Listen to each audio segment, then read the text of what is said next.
सबसे पहले तो इस बात का स्वागत करेंगे कि राहुल जी बिहार में आए हैं, उनको और आना चाहिए। बिहार बड़ा राज्य है, देश का सबसे गरीब और पिछड़ा राज्य है। अगर राहुल जी गरीबों की, पिछड़ों की, दबे कुचलों की बात करते हैं या करने का दावा करते हैं तो उन्हें बिहार जैसे राज्य में और ध्यान देना चाहिए।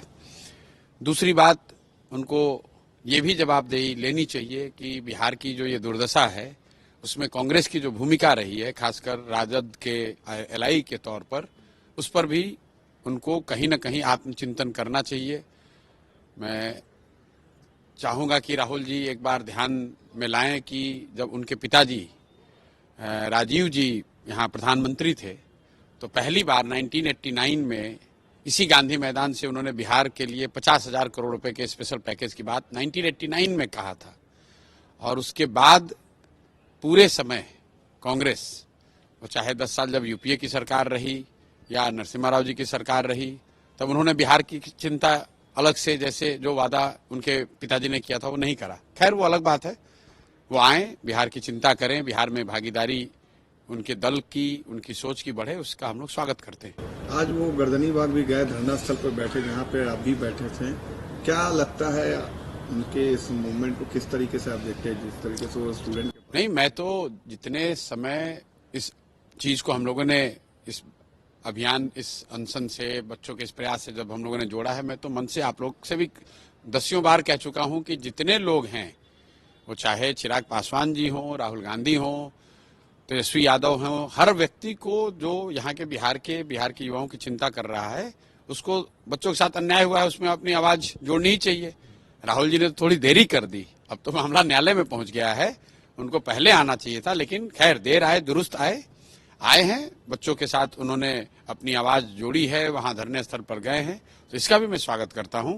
कांग्रेस पार्टी को भी अपनी पूरी ताकत से बच्चों के साथ हुए इस अन्याय के खिलाफ आवाज लगानी चाहिए। हम लोग तो सत्याग्रह पर बैठे ही हैं, जिन बच्चों के साथ अन्याय हुआ है वो तो रोज देख ही रहे हैं। मैं तो 14 दिन उसके लिए अनशन भी मैंने किया है, न्यायालय में बच्चों की लड़ाई भी हम लोग लड़ रहे हैं। कांग्रेस पार्टी को भी उसमें योगदान करना चाहिए। कांग्रेस पार्टी में इतने बड़े बड़े वकील हैं, उन लोगों, वो कानून के बड़े जानकार लोग हैं। राहुल गांधी को कम से कम कांग्रेस पार्टी की ओर से ये करना चाहिए कि 2 वकील ही अपना समय ही दें बच्चों के केस के लिए। 31 तारीख को कोर्ट में सुनवाई है। मैं आपके जरिए कांग्रेस से, राहुल जी से ये अपील करूंगा कि जो भी कांग्रेस के पास लीगल संसाधन है वो बच्चों के हित में मुहैया कराएं। जिन बच्चों पर एफआईआर हुआ है उनकी मदद करें ताकि सही में कुछ हो सके। बाकी वहां आए, गर्दनी बाग में बैठे हो तो मोरल सपोर्ट दिया या बात से सपोर्ट दिया, उसका स्वागत होना ही चाहिए। आखिरी सवाल है, नीतीश जी ने आज एक डेरोगेटरी रिमार्क दिया है कि 2005 के पहले महिलाएं कपड़े ही नहीं पहनती थी। आपने भी उनके मेंटल कंडीशन देखिए, नीतीश जी, ये कोई पहली बार उन्होंने कोई डेरोगेटरी बयान नहीं दिया है। मैंने यही बात कही, 2 साल से नीतीश जी का जो आव भाव भंगिमा है वो दिख रहा है कि कहीं न कहीं उनको कुछ मानसिक परेशानी या तकलीफ है। और ये बात मैंने शुरू नहीं की, नीतीश जी के सबसे ट्रस्टेड कोलीग यहाँ पर सुशील मोदी जी रहे हैं।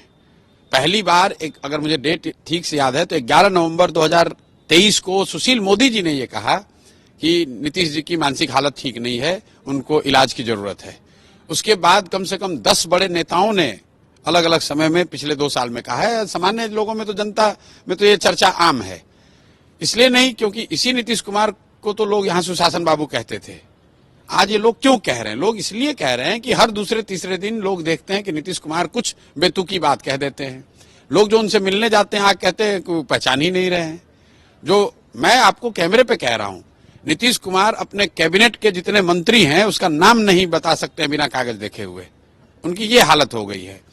तो जब यहाँ पर सिपाही भर्ती के लिए मेडिकल जांच होता है, कोई छोटे से छोटे नौकरी के लिए मेडिकल जांच होता है, तो 13 करोड़ लोगों के का जो मुखिया है उसकी मानसिक हालत क्या है, इस पर सरकार कोई बयान नहीं देती है। किसी ने मुझे कहा कि स्वास्थ्य मंत्री ने बयान जारी किया है कि प्रशांत किशोर का मेंटल हालत ठीक नहीं है। तो भाई, प्रशांत किशोर का मेंटल हालत ठीक नहीं है तो उससे जनता को घबराने की जरूरत नहीं है, वो तो मेरा व्यक्तिगत मामला है। नीतीश कुमार की हालत क्या है उस पर स्वास्थ्य मंत्री ने कुछ नहीं कहा।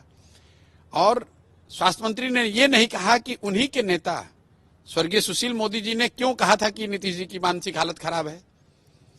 तो क्या सुशील मोदी जी की भी मानसिक हालत ठीक नहीं थी? ये तो मंगल पांडे को बोलना चाहिए। इधर उधर की बात करने से कुछ होगा नहीं और बात